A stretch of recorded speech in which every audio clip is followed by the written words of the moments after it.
আসসালামু আলাইকুম। মাত্র ৩০০ টাকা পুঁজিতে ব্যবসা করেন এই চাচা। শুনতে অবাক লাগলেও এটাই সত্য যে উনি প্রতিদিন ১৫০ টাকার পপকর্ন এবং ১৫০ টাকার বাদাম কিনে আনেন। তো এটা দিয়ে উনি ওনার প্রতিদিনের ব্যবসাটা চালায়। তার থেকে যে ১০০ থেকে ১১০-১৫ টাকা মতন লাভ হয় ওইটা দিয়ে ওনার সংসার চলে। তো ওনার সাথে কথা বলে জানতে পারলাম ওনার ওই রকম সামর্থ্য নাই যে বড় করে ব্যবসা করবে।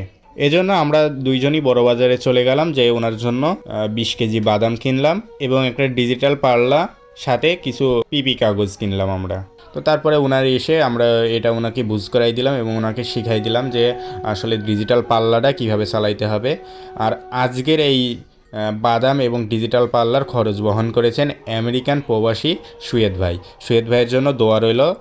আর আপনাদের কাছে আমাদের একটাই রিকোয়েস্ট, আমাদের এই মানবিক কাজের ভিডিওগুলো একটু শেয়ার করে দিবেন, যাতে করে আমাদের এই কাজগুলো দেখে অনেকেই এরকম কাজ করতে উৎসাহিত হয়। এবং আমার পেজটা এখনও ফলো না করে থাকলে অবশ্যই ফলো করবেন।